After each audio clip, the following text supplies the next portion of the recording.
3, 2, 1, 0, ignition, liftoff.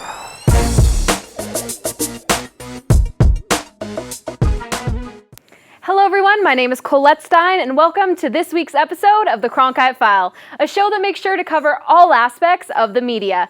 We will be talking sports, entertainment, global news, and politics. So brace yourself and prepare to be informed. To kick off the show, here's Lauren Marshall with our global news update. With your Cronkite File news update, I'm Lauren Marshall.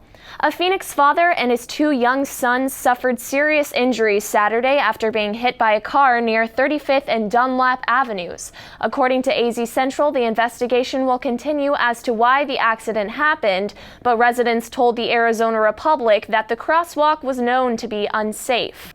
On a national stage, an angry Michelle Obama addressed America early Friday to discuss the Republican presidential nominee Donald Trump. In her speech, the First Lady expressed her disbelief at the recently surfaced video and personal allegations that revealed Mr. Trump's sexually aggressive tone and action toward women. Her message, in quote, "The men that you and I know don't treat women this way," in quote. Trump's running mate Mike Pence went on the defense Friday, saying that he does not understand Michelle Obama's criticism of Donald Trump. Pence says he believes Trump's denial of the sexual assault allegations. With the election day on the rise, many on-the-fence voters, especially women, could be swayed either way in the coming days. In the world news, fighting has begun in Mosul after Iraqi Prime Minister Haider al-Abadi announced Monday in a televised statement his plan to free the city of its ISIS stronghold. The U.S. is contributing soldiers to help in the Iraqi security forces-led fight. The battle could result in a recovering of a key ISIS stronghold, but it might also add to the already complex refugee crisis facing the UN. The city of Mosul is currently ISIS's last platform in Iraq. I'm Lauren Marshall, and that has been your Cronkite File news update. Thank you, Lauren. There's always something going on in the world that some of us aren't even aware of. Thank you for catching us up. Now moving on to, well, I guess you could say some more bad news. If you're a big fan of Shailene Woodley and Brangelina, that is, let me run over to the desk and join my good friend Elora Matiella for Let's Be Real. Hey, you guys. I'm Elora Matiella, and welcome to Let's Be Real. Shailene Woodley was arrested for criminal trespassing while protesting the Dakota Access Law. The Divergent star was caught trespassing on the morning of the 10th for what she called a peaceful protest in Sioux County, North Dakota. About 100 protesters were on a construction site for a controversial pipeline project before police moved in and put handcuffs on Woodley. She, out of 100 people that were on site, were detained. I mean, doesn't that sound a bit unfair, Laura?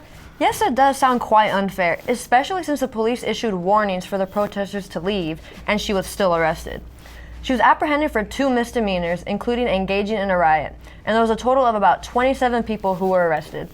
I think they made sure to arrest her since she's very well known, and that would kind of make her an easy target for the police. But I mean, who knows? As shocking as Shailene getting placed under arrest is, I think the most heartbreaking news I've heard recently was the new information that came out about Brad Pitt and Angelina Jolie's divorce. Jolie split up with Pitt due to allegations of substance abuse and anger. She made it clear that she wanted to have full custody of the kids, and Pitt is only allowed visitation. She did not like his way of parenting, and that's what led to a lot of confrontation ending up in divorce. This is so sad. The last time the couple was seen together was when they took their twins out for breakfast in July. She was tired of Pitt's consumption of marijuana and possibly alcohol as well, mixed with what she thought was an anger problem. She felt that situation became dangerous for the children. Whether it's substance abuse or just her not liking his parenting, anything could have caused them to split up. But I definitely did not think that they would get divorced, especially with 6 kids. Relationships are difficult. There are many things that can go wrong, but nobody really knows what happens behind closed doors. Now enough with the sorrow, let's put ourselves in a better mood and talk about sports.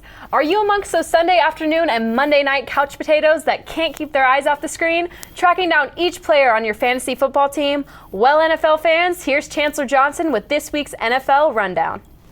The NFL season has gotten off to a very interesting start. Who would have thought through Week 6 the Teddy Bridgewater-less Vikings would be the only undefeated team in the league, and that the NFC defending champs, the Carolina Panthers, will be 1-5. And something that has been very interesting to follow is Odell Beckham's romance with the sideline kicking net. 1 week, Odell takes his frustration out on the defenseless net, and this past week, he proposes to it. It's like watching an episode of Rob in Black China. Another thing that might have caught a lot of people by surprise would be the play of Aaron Rodgers. Now, the Packers are 3-2 and are still second in the NFC North, but Aaron Rodgers has struggled mightily. He hasn't been accurate in the pocket, and statistically, he has one of the worst completion percentages in the league.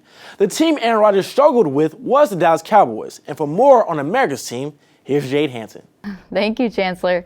Following the Cowboys and Packers game this past Sunday, the debate over whether to start Tony Romo or not when he's finally healthy has gained some more momentum. It's plain to see that Dak Prescott has been lighting up the field, carrying the Cowboys to a 5-1 record this season and remaining perfect on the road. In his game against the Packers, he even passed Tom Brady's record for the most completions to start a career before their first interception. But Dak's stats this season just add on to the chemistry that the Cowboys have right now. Safe to say that it hasn't been like this in a while, and many wonder why the decision would be made to start Romo when he becomes healthy and mess it all up. Thanks, Jade. Well, there are two candidates looking to fill the quarterback position for the Dallas Cowboys. There are also two candidates racing for presidency that I'm sure you just can't get enough of. Let's go to Austen Bundy with more in politics. Thanks, Colette. Well, we're just down to 21 days until Election Day, and we're starting to see a clear picture as to who's going to win. Hillary Clinton leads Donald Trump by 11 points nationally after tapes of Trump describing the sexual assault of several women in 2005 were released by NBC's Access Hollywood. Now, despite the polls, you as voters still have the chance to have your voice heard. The deadline for absentee ballots to be received by your local board of electors is November 1st, and early voting is currently underway at a polling place near you. And speaking of voting, the down ballot candidates here in Arizona may be more important than you think.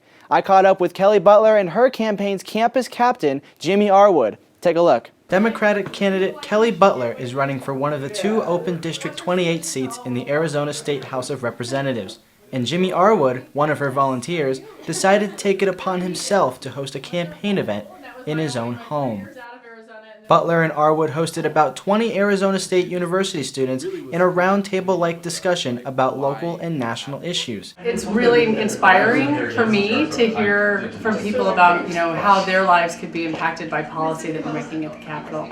And just having, I think when people know that their vote is really important and that they have the access to talk directly to someone that, is hoping to go down there and make decisions that really will impact their lives.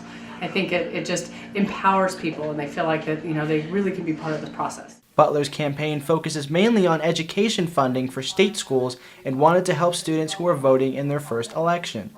Arwood hopes to knock on 1,000 doors in total in the next 21 days in order to spread the word about down-ballot candidates like Butler. We have so many students here in the state of Arizona that need help.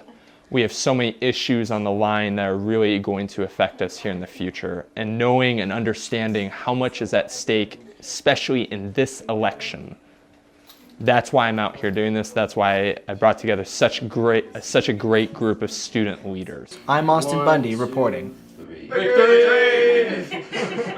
For more on Kelly Butler and her campaign, go to cronkitefile.net. But for now, that's the way it is on both sides of the aisle. Back to you, Colette. Well, everyone, that's all we have for you today. Make sure you tune in next week so we can catch you up on all you need to know in news in only one episode. Thank you for watching, and make sure you share, like, comment. We love your support. Check out our website, cronkitefile.net, for weekly videos and more. My name is Colette Stein, and this is the Cronkite File.